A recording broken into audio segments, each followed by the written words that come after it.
दर्शकों, ये बात आम रही है कि हर दौर में सेना के शौर्य को अलग सरकारों ने बखान किया है। देश पर जब भी बाहरी आक्रमण हुआ है, पूरा देश और तमाम विपक्षी दल एकजुट हो गए। लेकिन देश की सबसे पुरानी पार्टी कांग्रेस को इसमें भी राजनीति करनी है। वो इस कद्र बौखला गई है कि नीति और रणनीति बना रही है कि कैसे पीएम मोदी को ऑपरेशन सिंदूर पर घेरना है, क्योंकि कांग्रेस को ये बात बिल्कुल भी रास नहीं आ रही कि आखिर क्यों पीएम मोदी हर जगह सेना का शौर्य का बखान कर रहे हैं। कांग्रेस के नेता समझ ही नहीं पा रहे हैं कि कैसे इस वक्त एकजुट होकर रहना है। कांग्रेस लगातार राजनीति करने में लगी है। राहुल गांधी और कांग्रेस के नेता ऑपरेशन सिंदूर पर सवाल उठा रहे हैं। कांग्रेस के नेता शशि थरूर पर भी निशाना साध रहे हैं। ऐसे में आप समझ ही सकते हैं कि कांग्रेस की स्थिति क्या हो गई है। लेकिन इस बार जो खबर आई है उसे जानकर आप हैरान रह जाएंगे। क्या है खबर, बताते हैं आपको इस रिपोर्ट में। दर्शकों, हाल ही में प्रधानमंत्री नरेंद्र मोदी की अलग अलग राज्यों में रैलियां हुई। इस दौरान पीएम मोदी ने ऑपरेशन सिंदूर का खूब जिक्र किया और एक तरह से इस पूरे ऑपरेशन को लेकर सरकार की उपलब्धियों की भी खूब चर्चा की।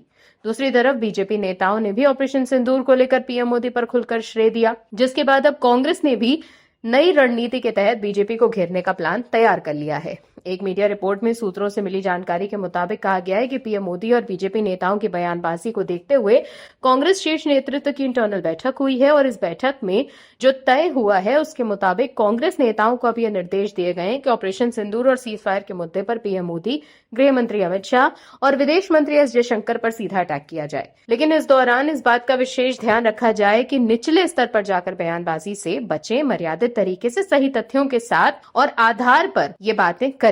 जो सवाल राहुल गांधी उठा रहे हैं उसे प्रमुखता से हर प्लेटफॉर्म पर आगे रखा जाए। खबरों में यह भी दावा किया गया है कि इस बैठक में बीजेपी और पीएम मोदी को घेरते समय इस बात का भी ध्यान रखा जाए कि बयानों के जरिए सेना के शौर्य पर सवाल न उठे।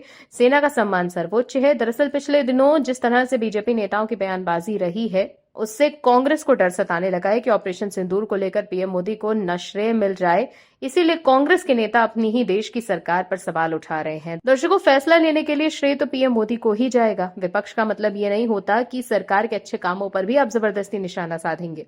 विपक्ष का काम जनता की आवाज को उठाना है, ना कि ऐसे काम करना जिससे देश की छवि खराब हो जाए। पूरी दुनिया में ऑपरेशन सिंदूर का डंका बज रहा है, दुनिया पीएम मोदी का लोहा मान रही है, लेकिन कांग्रेस के नेता जबरदस्ती राजनीति करने के लिए सरकार को घेर रहे हैं। लेकिन कांग्रेस को बीजेपी से कुछ सीखना चाहिए कि कैसे जब बात देश की होती है तब हमेशा एकजुट रहना चाहिए, चाहे सरकार किसी की भी हो। राजनीति तो चुनाव के वक्त होती रहती है। बात साल 1971 की है।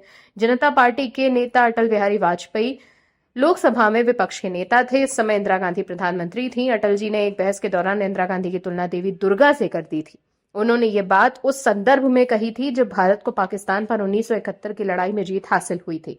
उस वक्त लोकसभा में चल रही चर्चा के दौरान अटल बिहारी वाजपेयी ने सदन में कहा था कि जिस तरह से इंदिरा गांधी ने इस लड़ाई में अपनी भूमिका अदा की है वो वाकई काबिले तारीफ है।